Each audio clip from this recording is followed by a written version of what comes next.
사랑하는 은혜와 진리 장로교회 교우 여러분, 어젯밤도 평안하셨습니까? 오늘도 하나님의 말씀대로 행하는 여러분의 가정과 사업과 하는 모든 일 위에 하나님께서 복 주시기를 주님의 이름으로 축원합니다. 오늘 새벽에 만나 본문은 사무엘하 6장 1절로 23절입니다. 그 중에 1절로 11절을 제가 읽어드리겠습니다. 다윗이 이스라엘에서 뽑은 무리 3만 명을 다시 모으고 다윗이 일어나 자기와 함께 있는 모든 사람과 더불어 바알레 유다로 가서 거기서 하나님의 궤를 메어오려 하니 그 궤는 그룹들 사이에 좌정하신 만군의 여호와의 이름으로 불리는 것이라. 그들이 하나님의 궤를 새 수레에 싣고 산에 있는 아비나답의 집에서 나오는데 아비나답의 아들 우사와 아효가 그 새 수레를 모니라. 그들이 산에 있는 아비나답의 집에서 하나님의 궤를 싣고 나올 때에 아효는 궤 앞에서 가고 다윗과 이스라엘 온 족속은 잣나무로 만든 여러 가지 악기와 수금과 비파와 소고와 양금과 제금으로 여호와 앞에서 연주하더라. 그들이 나곤의 타작마당에 이르러서는 소들이 뛰므로 우사가 손을 들어 하나님의 궤를 붙들었더니 여호와 하나님이 우사가 잘못함으로 말미암아 진노하사 그를 그곳에서 치시니 그가 거기 하나님의 궤 곁에서 죽으니라. 여호와께서 우사를 치심으로 다윗이 분하여 그곳을 베레스 우사라 부르니 그 이름이 오늘까지 이르니라. 다윗이 그날의 여호와를 두려워하여 이르되 여호와의 궤가 어찌 내게로 오리오 하고 다윗이 여호와의 궤를 옮겨 다윗성 자기에게로 메어가기를 즐겨하지 아니하고 가드 사람 오베데돔의 집으로 메어간지라. 여호와의 궤가 가드 사람 오베데돔의 집에 석 달을 있었는데 여호와께서 오베데돔과 그의 온 집에 복을 주시니라. 사무엘상 4장에 나오는 엘리 제사장 시절에 벌어진 블레셋과의 전투에서 이스라엘은 블레셋에 패배함으로 여호와의 법궤를 빼앗깁니다. 그런데 여호와의 법궤를 전리품으로 가지고 간 블레셋 땅에 계속해서 역병이 돌자 결국 블레셋은 법궤를 이스라엘에게 돌려주게 되고 기랏 여아림 사람들이 그 법궤를 가져다가 산에 사는 아비나답의 집에 갖다 놓습니다. 사무엘상 7장을 보시면 그 법궤가 아비나답의 집에 20년간 있었다고 기록되어 있는데 사울왕이 이스라엘의 왕으로 있었던 40년뿐만 아니라 다윗이 헤브론에서 있었던 7년까지 포함해서 최소한 50년 이상, 아니 어떤 학자는 70년 동안이나 법궤가 아비나답의 집에 방치되어 있었다고 보기도 합니다. 어제 본문이었던 사무엘하 5장에서 다윗이 온 이스라엘의 왕이 된 후에 행한 첫 번째 일은 여부수 사람들이 차지하고 있었던 예루살렘 성을 빼앗은 것입니다. 그리고 난 다음에 다윗은 아비나답의 집에 오랫동안 방치되어 있었던 여호와의 궤를 예루살렘으로 가지고 오기로 결정합니다. 내일 본문인 7장에서 다윗이 하나님의 성전을 지으려고 계획하는 장면이 나오는 것으로 미루어 보아 다윗은 이스라엘을 하나님이 다스리시는 나라로 만들기 위해서는 무엇보다도 법궤를 예루살렘으로 모셔오는 일이 가장 중요하다고 생각했던 것 같습니다. 그런데 그 작업을 진행하는 과정에서 뜻밖의 사고가 벌어집니다.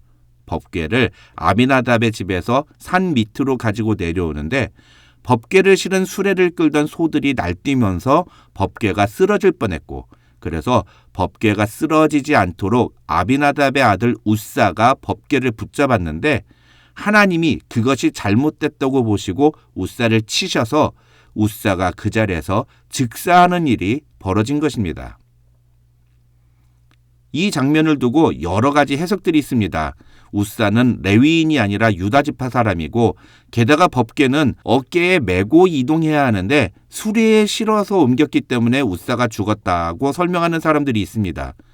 하지만 그렇게 따지면 사무엘상 7장에서 기럇 여아림 사람들이 법궤를 옮긴 것은 도저히 설명이 되지 않습니다.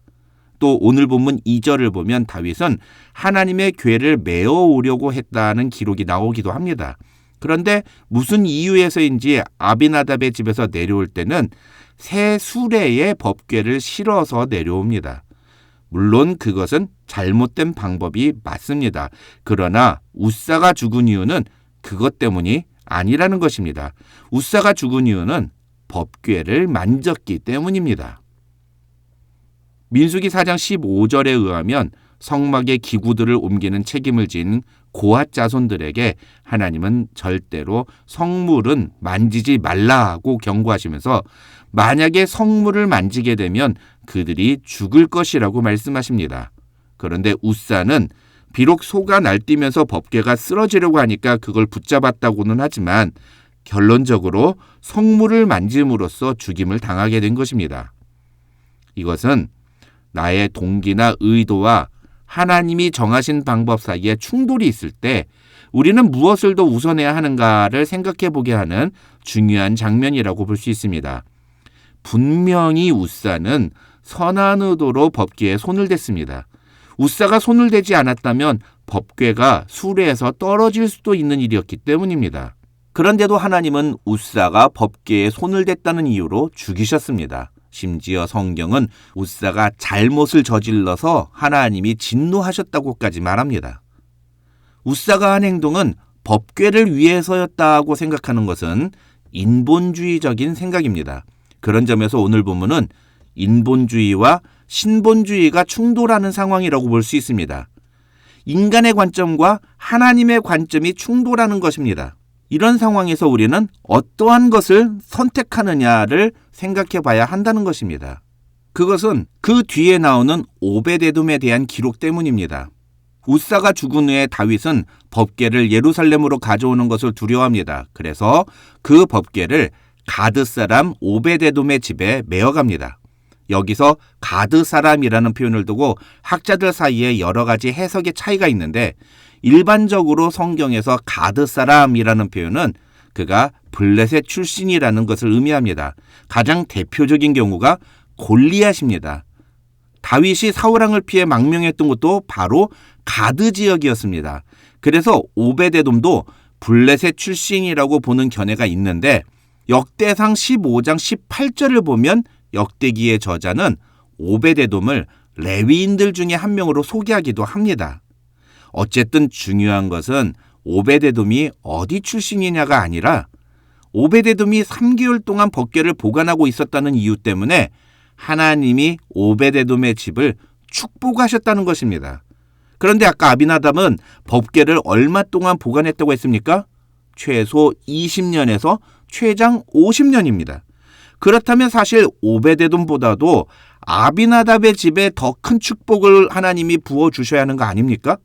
그런데 법궤가 쓰러지니까 그것을 막으려고 법궤에 손을 댔던 아비나답의 아들 우사는 하나님이 바로 죽여버리시고 오히려 3개월 정도밖에 안 되는 기간 동안 법궤를 보관했던 오베데돔의 집은 하나님이 축복하셨다. 성경에 의하면 오베데돔 가문은 대대로 성전을 지키는 문지기 역할을 감당하게 됩니다. 문지기라니까 우리가 하찮게 생각할지 모르지만 이게 이스라엘 사람들에게는 대단히 영예스러운 직분입니다. 가문의 영광이고 큰 축복을 받은 겁니다. 뿐만 아니라 12절 이하를 보시면 법궤가 예루살렘으로 들어오는 장면이 나옵니다. 여기서는 다윗과 미갈의 이야기가 중심인데 인간적인 시각으로 보면 미갈이 해야 할 말을 다윗에게 합니다. 법궤가 예루살렘 성으로 들어오는 모습에 흥분하고 기뻐한 다윗이 속옷이 벗겨지는 줄도 모르고 춤을 추는 것입니다. 그러니까 미갈이 아니 어떻게 왕이 채통 없이 그렇게 사람들 앞에서 춤을 추고 그러느냐고 왕으로서의 권위와 품위를 좀 지키라고 조언을 한 것입니다. 그런데 다윗은 그런 미갈에 대해서 나는 하나님 앞에서 이보다 더 낮아져서 스스로 천하게 보이더라도 하나님 앞에서 뛰놀겠다고 말합니다. 왕이 경망스럽게 행동하는 것이 못마땅했던 아내 미갈의 조언은 인간적인 눈으로 보면 얼마든지 할 수 있는 말입니다. 그런데 성경은 뭐라고 말하느냐? 23절을 보시면 그러므로 사울의 딸 미갈이 죽는 날까지 그에게 자식이 없으니라고 말합니다. 여자에게 자식이 없었다는 것은 저주를 받았다는 뜻입니다. 다윗의 행동을 비판한 미갈의 모습이 잘못됐다는 것을 이야기하고 있는 것입니다. 아비나답과 오베데돔 중에 누가 더 법궤를 오래 보관했습니까? 아비나답입니다. 그런데 하나님은 누구에게 축복하셨다고요? 오베데돔입니다. 다윗과 미갈 중에 누가 더 왕으로서의 권위에 합당한 행동과 말을 했습니까? 미갈입니다. 그런데 성경은 뭐라고 합니까? 미갈이 저주를 받았다고 말합니다. 도대체 하나님은 왜 이렇게 하시는 걸까요? 그 이유는 한 가지입니다. 하나님은 사람의 관점과 방법이 아니라 누가 하나님의 방법에 맞게 행동했는가, 누가 하나님이 원하시는 대로 행동했는가를 보시기 때문입니다. 법궤를 더 오래 보관한 건 아비나답이었습니다. 그런데 사무엘상 7장을 보시면 아비나답은 그의 아들 엘리아살에게 여호와의 궤를 지키게 했다고 성경은 말합니다. 반면에 역대상 13장 14절을 보시면 하나님의 궤가 오베데돔의 집에서 그의 가족과 함께 석 달을 있으니라고 성경은 말합니다. 여기서 중요한 것은 하나님의 궤가 오베데돔의 가족과 함께 있었다고 표현하고 있다는 것입니다. 학자들은 이 표현을 오베데돔의 가족들 모두가 한마음으로 법궤를 지키고 모셨다고 설명합니다. 반면에 아비나답은 어떻습니까? 가족 중에 한 사람을 지정해서 그 사람이 법궤를 책임지게 했다는 것입니다. 그러니까 나중에 우사는 법궤에 함부로 손을 대면 안 되는 것도 모르고 그냥 손을 댄 것입니다. 몰라서 그런 거 아니냐 이렇게 생각할 수 있습니다. 그런데 그게 바로 인본주의적인 생각이라는 겁니다. 하나님은 이미 법궤를 어떻게 다뤄야 하는지에 대해서 다 말씀해 주셨습니다. 레위인들은 분명히 경고를 줬을 겁니다. 절대로 여호와의 법궤에 손을 대서는 안 된다 이야기를 했을 겁니다. 그러나 그 말을 집안 사람 모두가 숙지하고는 있지 않았던 것 같습니다. 미갈과 다윗의 이야기도 마찬가지입니다. 미갈이 이야기하는 것을 가만히 보면 모두 다 다윗 왕의 행동에 초점을 맞춥니다. 그러나 다윗은 철저히 하나님께 초점을 맞춥니다. 하나님 앞에서 자신은 아무것도 아니기 때문에 자신이 법궤가 예루살렘 성으로 들어오는 것 때문에 좋아서 춤을 춰도 전혀 부끄러운 일이 아니라고 말합니다. 그러나 미갈은 왕이 채통을 지키지 않고 어떻게 그렇게 계집종들이 보는데 몸을 다 드러내고 경망스럽게 춤을 출 수 있느냐고 말합니다. 하나님께 초점을 맞춘 사람과 인간에게 초점을 맞춘 사람 사이의 차이가 분명하게 드러나는 장면입니다. 오늘 본문을 통해 우리는 과연 무엇에 초점을 맞추고 있는가, 우리는 누구의 방식대로 행동하는가를 돌아보는 이 아침이 되시기를 주님의 이름으로 축원합니다. 사람이 중심이 되면 그것이 아무리 선한 의도에서 하는 행동이라 할지라도, 또 인간적으로 보기에는 그것이 올바른 것이라 할지라도 하나님께는 용납되지 않습니다. 하나님의 사람은 철저히 하나님의 방법대로 행동해야 합니다. 하나님께 초점을 맞추어야 합니다. 그럴 때 하나님께서 주시는 축복을 누릴 수가 있는 것입니다. 저와 여러분도 하나님께 초점을 맞추고 하나님의 방법대로 행동함으로 하나님의 축복을 경험하는 사람들이 되시기를 주님의 이름으로 축원합니다.